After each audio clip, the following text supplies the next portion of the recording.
when you're called to disrupt, don't expect applause from the comfortable. Dude, yeah, Right? yeah. I've found that my disdain for B-tier bookkeeping has caused me to form opinions that make a lot of people really angry. Like a lot of like old school professionals, like traditional professionals are like, no, you're breaking the system the way that I like it, and you're an idiot, and go away. And it's like, dude, just wait. Just wait until I have a whole book of business that is like, you're an idiot.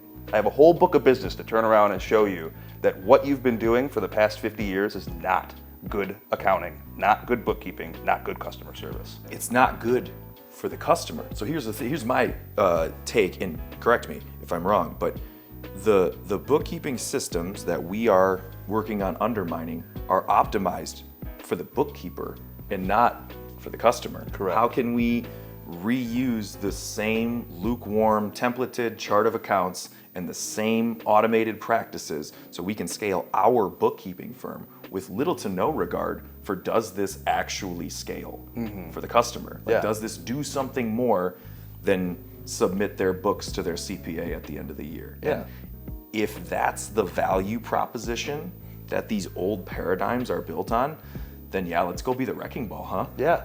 Well, and then like it's the don't expect applause thing is hilarious to me because having been in digital assets and in like alternative investment tools, like I get laughed out of the room by old head financials. And it's like, dude, when was the last time you did a 20X? Tell me, when was the last time? Because mine was a year ago. When you're doing something new and groundbreaking and like completely different and fresh, you're gonna make a lot of people who are complacent and comfortable really upset because you're just skewing what they've completely designed their life and world around. I get why it's met with like I don't like this as the industry traditional professional, but things have to change. Things have to be, if you're not iterating and making things better, you're atrophying and making things worse. And so that's why it's met with, because you're taking away people's comfort in order to make things better. But there is that like curve where as you're doing something, you have the valley of despair and then things start to pay out. But there is that valley of despair that you have to work through before you can truly see the fullness of your gains, of your efforts, of anything. And it's a reorientation. I think it's really important to discern who's clapping and who's not. Yes. Because when we build this, the people who are mad are the ones who the system was optimized to benefit, and the people who are clapping are the customers. And they're like, The people who should be clapping. somebody's doing something on our side. So yeah, I think that you're gonna have to let somebody down, some group of people down. Make sure it's the right group. Make sure you're letting down the right group. If you're trying to get applause from the customer and you're getting applause from the traditionalist or the institution, something's wrong. Like, prime example. Recently, digital assets have become sort of a target of political administrations around the world, in the United States as well. And the moment everybody got on board and was like, yay, crypto, I was like, something's wrong. Something's wrong.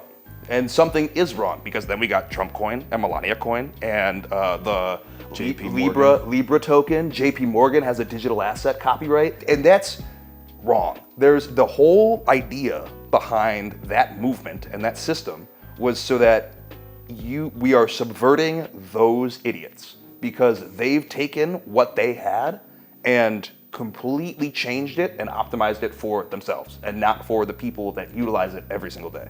Which that's how they view themselves. But when you're optimizing something for somebody who has infinite assets versus optimizing something for somebody who has limited assets, you're playing two different games, and you're hurting the person with limited assets if you're optimizing for unlimited assets. And it's supposed to be equal, like it's supposed to be fair. It's supposed to be level playing field. Yeah. And when it's not that, when we trend toward manipulation, we trend toward systemic advantage, we're losing the thread. We're moving away from the thing that we need. Yeah, absolutely.